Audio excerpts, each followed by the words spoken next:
पुनः एक बार हम लोग आते हैं अपने टॉपिक पे। तो अभी मैं बता रहा था जैनुल अबदीन के विषय में। तो जैनुल अबदीन के कार्यों से आपने अनुभव किया होगा कि यह एक महान प्रशासक था। दूसरा, साथ ही साथ मैं आपको बता देता हूं कि एक महान प्रशासक होने के साथ साथ यह एक महान निर्माता एवं कला एवं साहित्य का महान संरक्षक भी था। तो सबसे पहली बात जो है, तो इसने महाभारत और राजतरंगिणी का फारसी में अनुवाद करवाया। महाभारत और राजतरंगिणी। राजतरंगिणी, महाभारत तो आप जानते ही हैं, ये भारत के दो महाकाव्य रामायण और महाभारत बड़े ही प्रसिद्ध हैं। तो महाभारत और राजतरंगिणी, तो जैसा कि मैंने आपको बताया था कि राजतरंगिणी के लेखक कलहन थे और यह मुख्यतः कश्मीर के इतिहास का इसमें उल्लेख है। तो जैनुल अबदीन ने इन दो महत्वपूर्ण पुस्तकों का फारसी में अनुवाद करवाया। दूसरा, बुल्लर झील। बुल्लर झील का नाम आपने सुना होगा। यह भारत में मीठे पानी की एक महत्वपूर्ण झील है और यह कश्मीर में स्थित है। इसने बुल्लर झील में जैना लंका नामक द्वीप का निर्माण करवाया।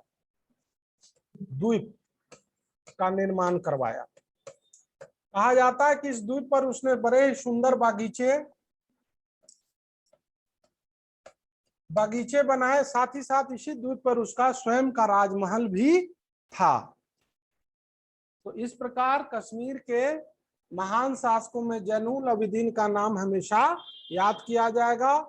और जान लीजिए 1581 ईस्वी ने कश्मीर पर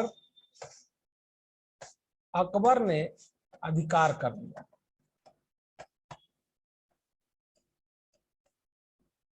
ठीक है, तो ये आप कश्मीर के विषय में जो संक्षिप्त जानकारी थी मैंने आपको दिया।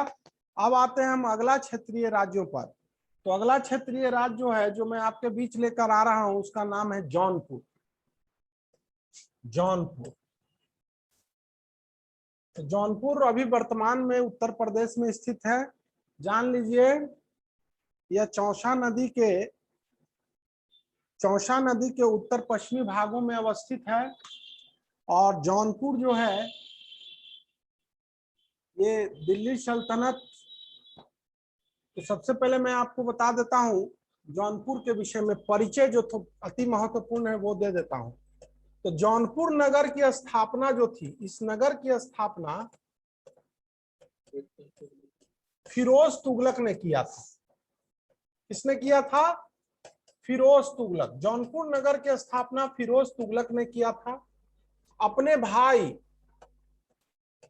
जौना खां की स्मृति में। जौना खां, तो सबसे पहली परिचय है कि फिरोज तुगलक ने जौनपुर शहर की स्थापना अपने भाई जौना खां की स्मृति में किया था। जौना खां के विषय में जानते हैं आप लोग? तो ये वही जौना खां है जिसे हम इतिहास में मोहम्मद बिन तुगलक के नाम से जानते हैं। मोहम्मद बिन तुगलक के नाम से यही जौना खां जाना जाता है। और इसी के स्मृति में फिरोज तुगलक ने जौनपुर शहर की स्थापना की थी।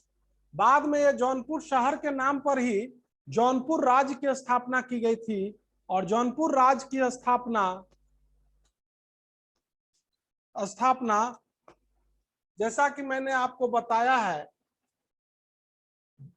जौनपुर कि 1398 में जब दिल्ली पर तैमूर का आक्रमण हुआ तो भारत के विभिन्न भागों में अनेक क्षेत्रीय राज्यों का उदय हुआ। और उसी समय नासिरुद्दीन महमूद का ही एक सेवक था जिसे मलिक शरवर के नाम से जाना जाता था। मलिक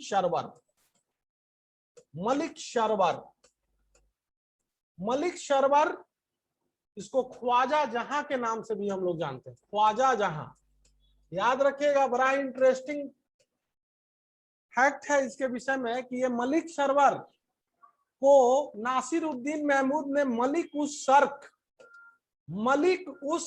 सर्क की उपाधि दी थी। मलिक उस सर्क का मतलब क्या हुआ? पूर्व का स्वामी। इसे पूर्व के स्वामी की उपाधि नासिरुद्दीन महमूद ने दिया था और दिल्ली में फैली अव्यवस्था का लाभ उठाकर इसने जौनपुर में एक स्वतंत्र राज्य की स्थापना की, स्वतंत्र राज्य की स्थापना किया।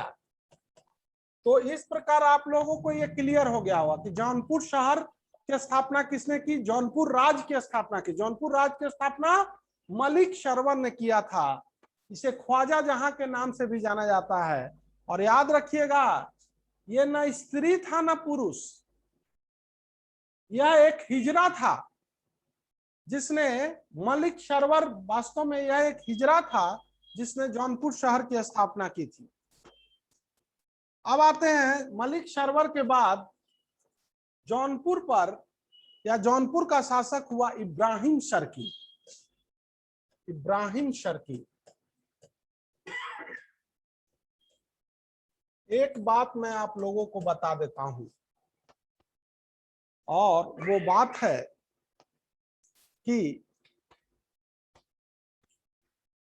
जौनपुर राज्य जो है वो भले ही भारत का या भारत के इतिहास में अपने सामरिक शक्ति के कारण यह न जाना जाता हो, या सामरिक शक्ति के लिए इसका नाम नहीं लिया जाता, वास्तव में जौनपुर राज्य ने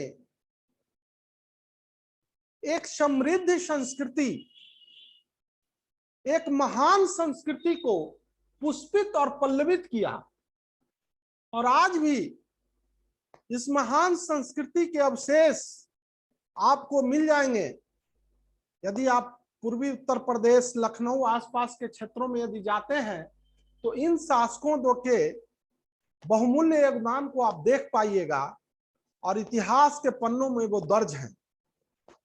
और जौनपुर के महान सांस्कृतिक उत्थान की प्रक्रिया की शुरुआत इसी इब्राहिम शर्की के शासनकाल में हुआ। इस काल में जौनपुर एक महान सांस्कृतिक केंद्र के रूप में विकसित हुआ। महान सांस्कृतिक केंद्र के रूप में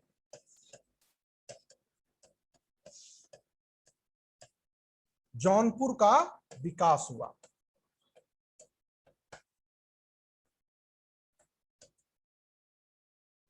जौनपुर के एक सांस्कृतिक केंद्र के रूप में विकसित करने में इब्राहिम शर्की के योगदान को नकारा नहीं जा सकता। यद्यपि उसने कई महत्वपूर्ण कार्य किए, लेकिन इसके दो कार्यों को आप अवश्य याद रखिएगा, और वो कार्य है किसने, अटाला मस्जिद और झंझरी मस्जिद। इसके द्वारा अनेक निर्माण कार्य कराए गए, लेकिन सबसे महत्वपूर्ण है किसने, अटाला मस्जिद और झंझरी मस्जिद। झंझरी मस्जिद का निर्माण करवाया। एक चीज और, जौनपुर राज्य में स्थापत्य की जो और कला और स्थापत्य की जो शैली विकसित हुई, वास्तव में वह एक क्षेत्रीय शैली थी। हम इसे यह नहीं कह सकते कि यह दिल्ली स्थापत्य से प्रभावित थी, प्रभावित अवश्य थी, लेकिन यह हूबहू उसका नकल नहीं थी। तो इसने एक अपनी संस्कृति को डेवलप किया, विकसित किया। दूसरी बात मैं आपको बता देता हूं कि जौनपुर को उसके सांस्कृतिक विकास के कारण ही, जौनपुर को उसके सांस्कृतिक विकास के कारण ही इसे भारत का सिराज कहा जाता है। इसे भारत का सिराज,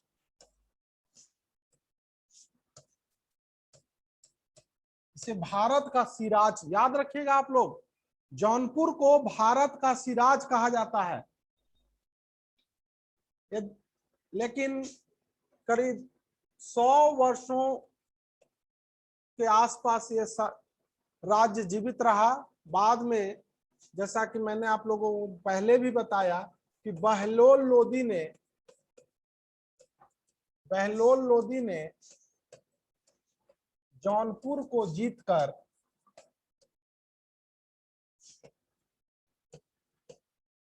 दिल्ली सल्तनत में मिला लिया।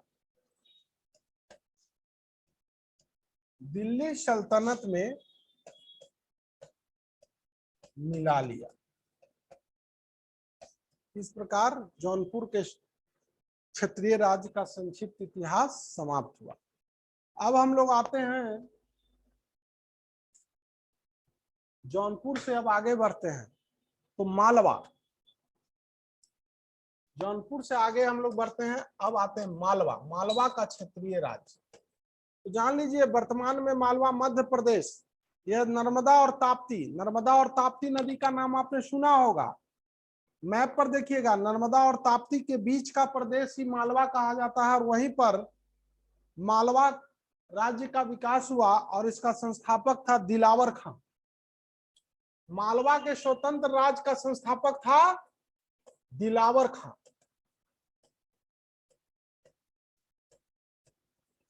दिलावर खां। राजधानी थी, मालवा की राजधानी थी धार। धार जो शिक्षा और संस्कृति का एक महान केंद्र था। दिलावर खां के बाद मालवा का शासक होशंग शाह बना। दिलावर खां के बाद मालवा का शासक हुशंग शाह बना। कहा जाता है कि यह धार्मिक दृष्टि से काफी उदार था, हिंदुओं को ऊंचे ऊंचे पदों पर नियुक्त किया था और इसने होशंगाबाद नामक नए नगर की स्थापना की थी। नए नगर की स्थापना इसने होशंगाबाद नामक नए नगर की स्थापना की थी। अब आते हैं मालवा के अगले शासक के विषय में जानते हैं तो महमूद खिलजी।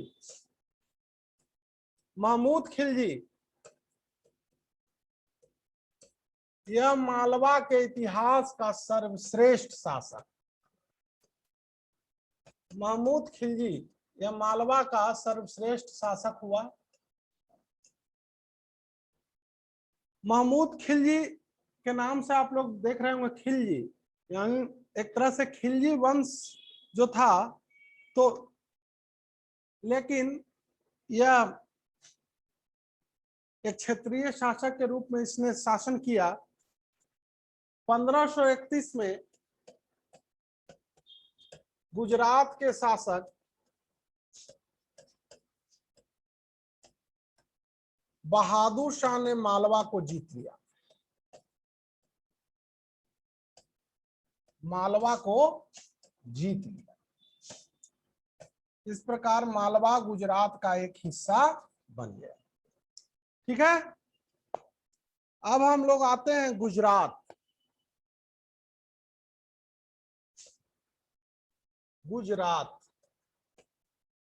गुजरात आज भी भारत का बड़ा ही चर्चित प्रांत है और पहले भी बड़ा ही चर्चित रहा है।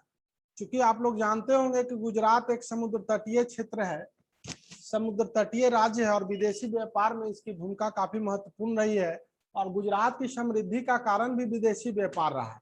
परिणाम स्वरूप व्यापार एवं वाणिज्य को विकसित होने के कारण यहाँ जो थे, यहाँ के राज्यों को, यहाँ के क्षेत्रीय शासकों को अपनी शक्ति को मजबूत बनाने में काफी मदद मिलता था और उसके दम पर वो बहुत जल्द ही केंद्रीय सत्ता का विरोध कर दिया करते थे। तो अब मैं गुजरात पर आता हूं। तो गुजरात के स्वतंत्र शासन की स्थापना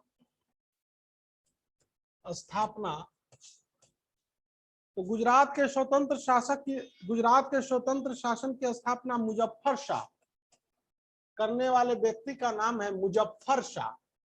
मुजफ्फर शाह ने गुजरात में एक स्वतंत्र राज्य की स्थापना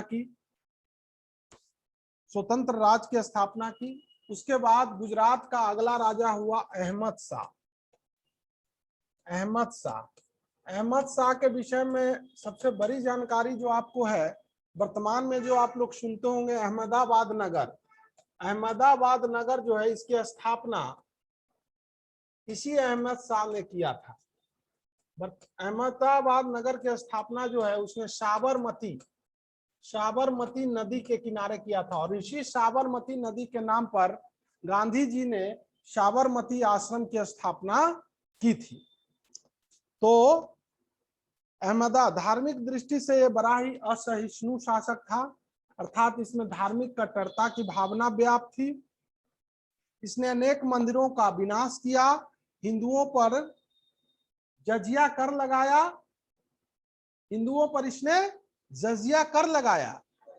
लेकिन स्थापत्य कला के क्षेत्र में इसने जामा मस्जिद का इसके द्वारा कराए गए जामा मस्जिद का निर्माण जो है काफी उल्लेखनीय है। उसने इसी अहमदाबाद में जामा मस्जिद का निर्माण करवाया था। जामा मस्जिद, अहमदाबाद की जामा मस्जिद का निर्माण किसने करवाया, यह सवाल पूछा जा चुका है, इसलिए आप लोग इस पर जरा ध्यान दीजिएगा। अब आते हैं हम गुजरात के अगले शासक के विषय में। गुजरात का अगला शासक था महमूद बेगढ़ा। महमूद बेगढ़ा। तो छात्र मैं आप लोगों को बता देता हूं, महमूद बेगढ़ा। महमूद बेगढ़ा गुजरात के सर्वाधिक शक्तिशाली शासकों में इसका नाम गिना जाता है। ये इसका जो टाइटल है बेगढ़ा, ये टाइटल आपको कुछ बड़ा ही अजीब लगेगा, लेकिन आप इसके पीछे भी एक रहस्य है। इसने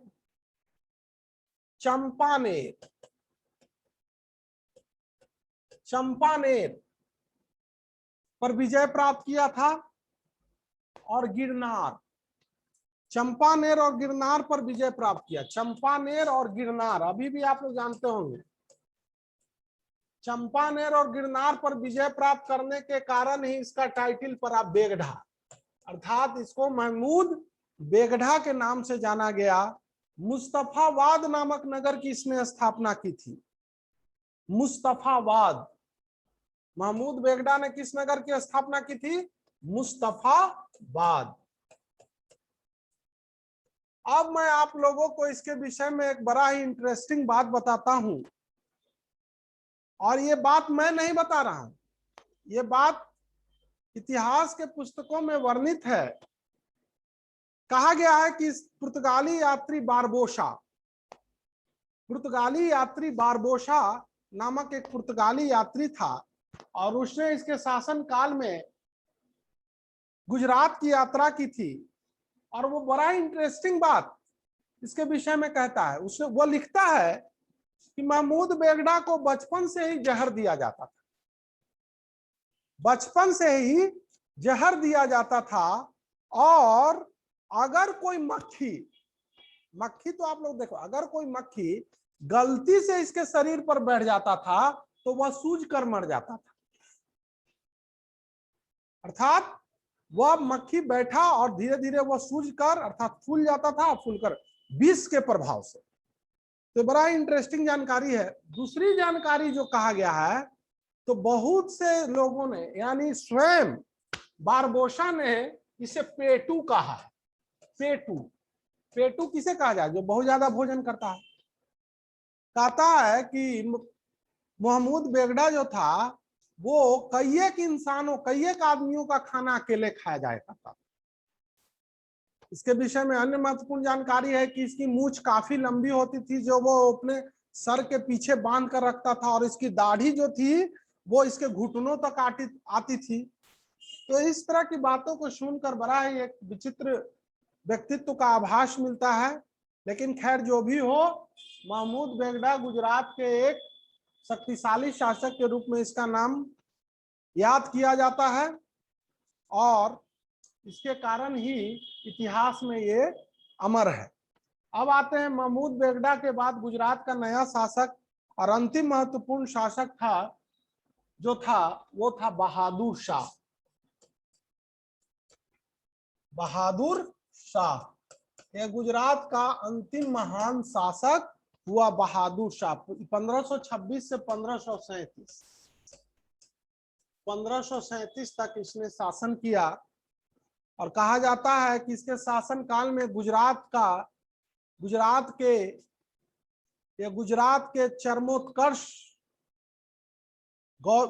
के गौरव का चरमोत्कर्ष काल शुरू होता है, और मोहम्मद शाह को एक महान शासक, एक महान कूटनीतिज्ञ के तौर पर भी जाना जाता है। और सबसे बड़ी बात है कि उस समय भारतीय समुद्रों में पुर्तगालियों की बढ़ती हुई सक्रियता को इसने बड़े ही कूटनीतिक ढंग से दबाने का प्रयास किया और इसने तुर्किश नौसेना की मदद से पुर्तगालियों की बढ़ती हुई महत्वाकांक्षा पर लगाम लगाया। और द्वीप द्वीप गोवा, दमन और द्वीप, अभी आप दमन द्वीप का जो नाम सुनते होंगे अरब सागर में, इसने द्वीप में पुर्तगाली सैनिकों को पराजित किया तुर्की नौसेना की मदद से। लेकिन 1535 में गुजरात पर मुगल शासक हुमायूं का आक्रमण हुआ और बहादुर शाह को कुछ समय के लिए राजधानी छोड़कर भागना पड़ा। लेकिन 1537 में धोखे से इसकी हत्या कर दी जाती है। पुर्तगालियों के धोखे से पुर्तगालियों द्वारा इसकी हत्या कर दी जाती है और इसी के साथ गुजरात के स्वर्णिम दौर की समाप्ति भी हो जाती है।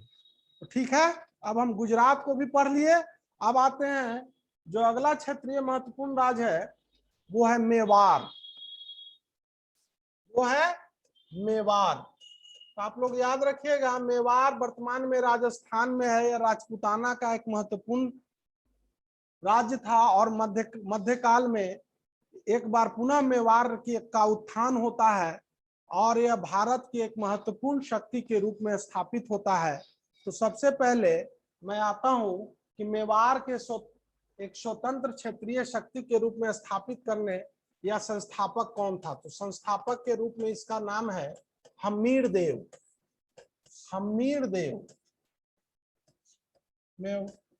मेवाड़ हम्मीर देव। इसकी राजधानी थी चित्तौड़। राजधानी कहाँ थी? चित्तौड़। अब आते हैं हम्मीर देव के बाद मेवाड़ का जो महत्वपूर्ण शासक था वो था राणा कुंभा। राणा कुंभा 1433 से 1468 तक इसने मेवाड़ पर शासन किया और इसका शासन काल मेवाड़ के इतिहास के महान युग का प्रारंभ माना जाता है। राणा कुंभा का शासन काल मेवाड़ के इतिहास के महान युग का प्रारंभ माना जाता है और इसके जीवन, एक शासक के रूप में इसके जीवन की सबसे महत्वपूर्ण घटना थी कि इसने मालवा के महमूद खिलजी को पराजित किया। मालवा विजय कहा जाता है कि मालवा के शासक महमूद खिलजी को पराजित कर उसने उसे बांधकर चित्तौड़ लाया था। उसने उसे जंजीरों से बांधकर चित्तौड़ लाया था और चित्तौड़ में मालवा विजय के उपलक्ष्य में इसने एक कीर्ति स्तंभ की स्थापना की। कीर्ति स्तंभ की स्थापना इसने चित्तौड़ में करवाया था मालवा विजय के उपलक्ष्य में। ठीक है, अब आते हैं, ये तो इसके जीवन के सामरिक पहलू हुए। लेकिन मैं आपको बता दूं कि राणा कुंभा न एक महान विजेता, मात्र एक महान विजेता, महान सैनिक ही नहीं था, बल्कि यह एक महान विद्वान भी था और इसने जयदेव की रचना, महान रचना गीत गोविंद पर रसिक प्रिया नामक टीका लिखा था। गीत गोविंद मैंने आपको बताया था, गीत गोविंद के लेखक हैं जयदेव और जयदेव की रचना गीत गोविंद पर इसने रसिक प्रिया नामक टीका लिखा था। ठीक है, तो ये हुआ राणा कुंभा। अब हम आते हैं मेवाड़ के अगला महत्वपूर्ण शासक और उसका नाम था राणा सांगा। राणा सांगा का शासनकाल है 1508 से 1528। राणा सांगा का शासनकाल है 1508 से 1528 याद रखिएगा, इसका वास्तविक नाम था, राणा सांगा का वास्तविक नाम था संग्राम सिंह। राणा सांगा का वास्तविक नाम था संग्राम सिंह। और मैं आपको बताना चाहता हूं कि मेवाड़ के इतिहास का एक महान दौर, या यूं कहिए कि ये उसका स्वर्णिम दौर था जब राणा सांगा ने मेवाड़ का शासन अपने हाथ में लिया। कहा जाता है कि यदि भाग्य ने मदद दिया होता तो दिल्ली की गद्दी पर बाबर न बैठकर राणा सांगा ही बैठता। लेकिन इतिहास जो है वो वास्तव में, इतिहास में कुछ ऐसी घटनाएं होती हैं जो इतिहास को एक मोड़ देती है, एक और खैर उस पर आगे हम चर्चा करेंगे आप लोग से। तो सबसे पहले राणा सांगा तो जान लीजिए, एक महान योद्धा, मालवा और गुजरात, मालवा और गुजरात पर विजय किया, पर विजय। दूसरा 1517 घाटोली का युद्ध, घाटोली का युद्ध, और इसमें इब्राहिम लोदी को परास्त किया, इब्राहिम लोदी को परास्त किया। घाटोली के विजय ने यह स्पष्ट कर दिया कि आने वाला समय जो होगा वो संपूर्ण भारत की सत्ता के लिए जो संघर्ष होगा, उस संघर्ष का एक महत्वपूर्ण खिलाड़ी होगा राणा सांगा। और राणा सांगा ने भारत की प्रभुता के लिए अपनी में एक मजबूत दावेदारी प्रस्तुत की।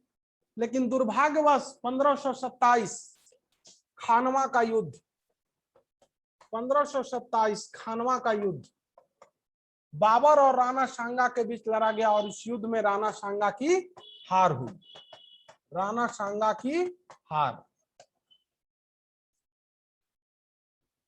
तो ये मेवाड़ के शानदार दौर का अंत हुआ और भारत पे बाबर की सत्ता कायम है। तो इस प्रकार लगभग हमने उत्तर और पश्चिम भारत के प्रमुख क्षेत्रीय राज्यों की जानकारी आपको दिया।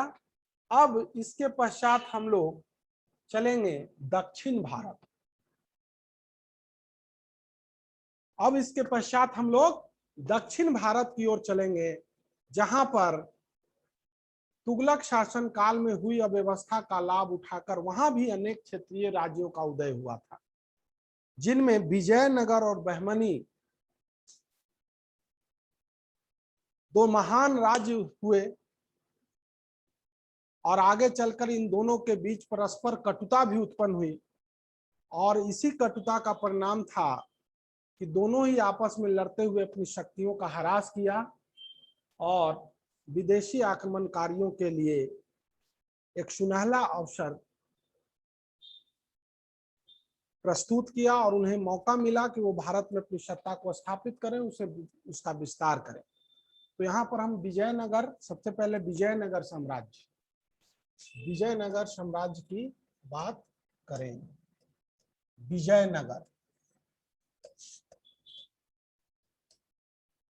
विजयनगर साम्राज्य के विषय में पढ़ने से पहले मैं आप लोगों को इसका परिचय देना चाहता हूं, कुछ महत्वपूर्ण जानकारी, इंट्रोडक्शन, ताकि आप लोग जान लीजिए। तो देखिए, विजयनगर का मतलब होता है जीत का नगर। विजयनगर का मतलब जीत का नगर। तो जान लीजिए कि विजयनगर साम्राज्य का संस्थापक कौन था? हरिहर और बुक्का। संस्थापक हरिहर और बुक्का। हरिहर और बुक्का नामक दो भाइयों ने विजयनगर साम्राज्य की स्थापना की थी, और इन दोनों भाइयों ने जिस साम्राज्य की स्थापना की उसे संगम वंश के नाम से जाना गया। किस वंश के नाम से? संगम। संगम इनके पिता का नाम था। संगम इनके पिता का नाम था, और उसी के नाम पर इस वंश को संगम वंश के नाम से जाना गया। कहा जाता है कि विजयनगर साम्राज्य की स्थापना से पहले हरिहर और बुक्का जो भाई थे, ये दोनों भाई वारंगल के काकतीय राजा के सामंत थे। काकतीय राजा का, वारंगल के काकतीय राजा के सामंत। बाद में काम्पिल्य, बाद में काम्पिल्य, काम्पिल्य अभी जो वर्तमान में है वो कर्नाटक में है। बाद में ये दोनों भाई जो थे वो काम्पिल्य राज के मंत्री बने, काम्पिल्य राज का मंत्री।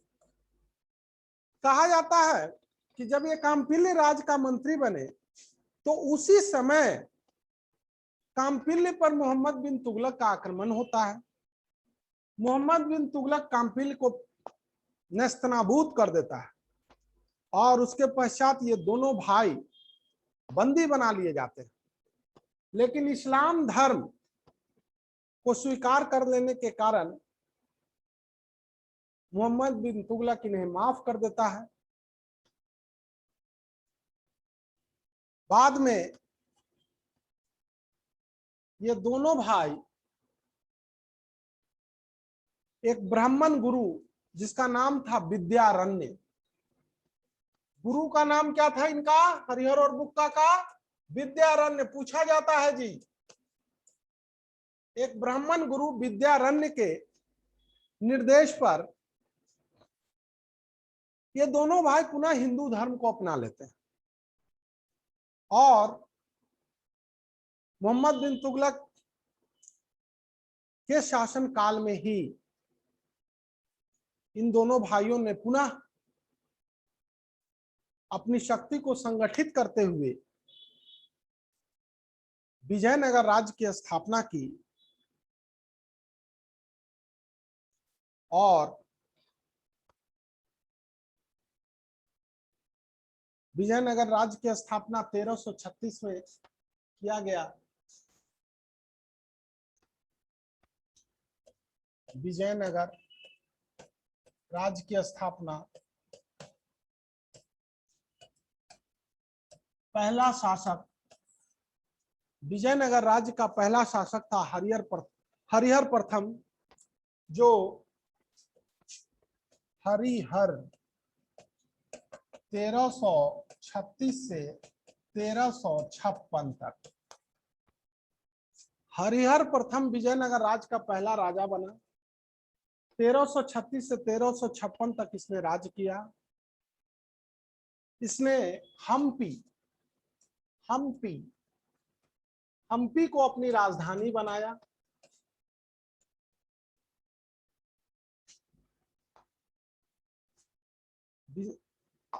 हम्पी को अपनी राजधानी बनाया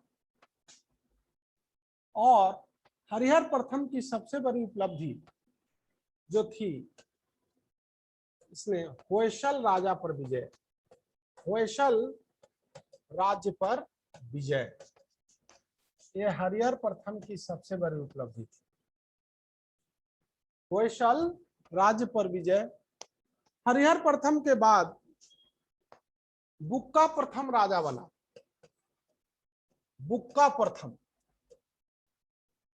1356 से 1377 तक बुक्का प्रथम विजयनगर का राजा बना।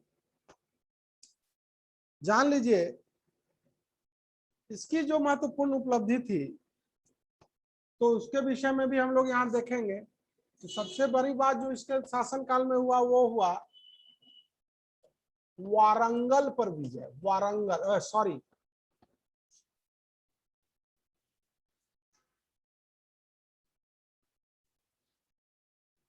मदुरा पर विजय,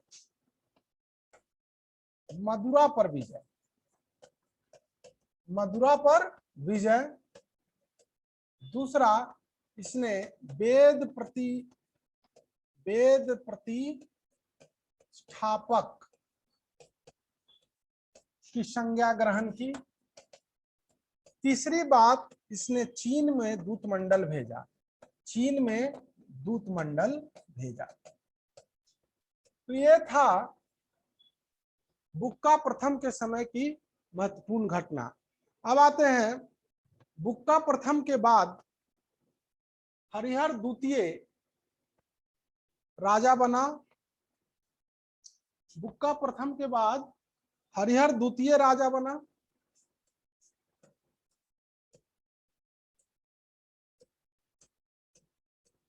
तेरह सौ 77 से 1407। 1377 से 1407 तक इसने शासन किया हरिहर द्वितीय। इसने महाराजा धीराज की उपाधि धारण की और इसके द्वारा जो दो महत्वपूर्ण कार्य किए गए वो था, पहला था श्रीलंका के राजा से कर की वसूली। श्रीलंका के राजा से कर की वसूली, कर की वसूली।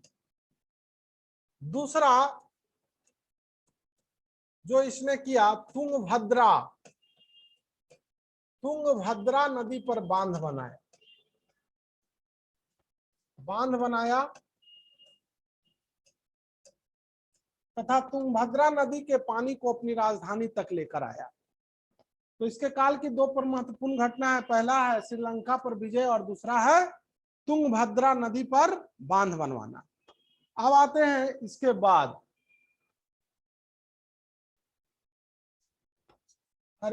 बाद देवराय प्रथम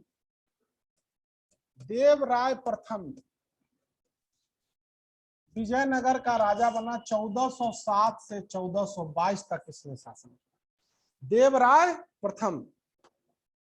तो देवराय प्रथम के शासनकाल की महत्वपूर्ण घटना है कि इसके शासनकाल में बहमनी शासक फिरोज शाह बहमनी ने विजयनगर पर आक्रमण किया। देवराय द्वितीय को पराजित होना पड़ा। पराजय के फलस्वरूप देवराय प्रथम, द्वितीय नहीं प्रथम, देवराय प्रथम की पराजय हुई। पराजय के फलस्वरूप देवराय प्रथम ने अपनी पुत्री का विवाह फिरोज शाह बहमनी के साथ किया। ये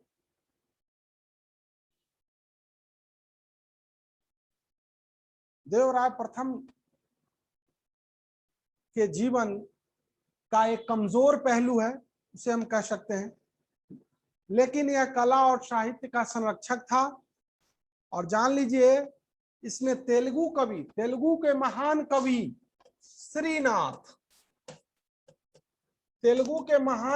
श्रीनाथ को संरक्षण दिया।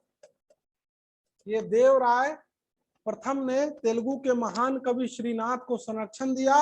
और दूसरी जो महत्वपूर्ण बात है, इतालवी यात्री निकोलो कोंटी,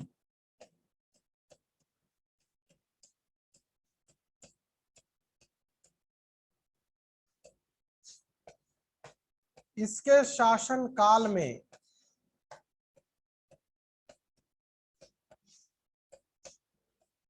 विजयनगर आया।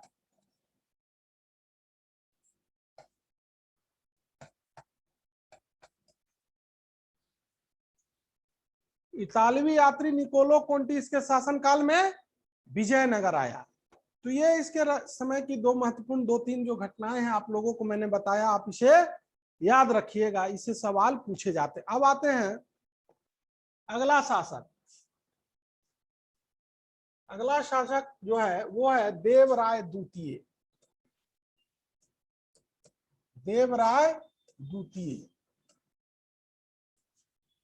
1422 से 1456।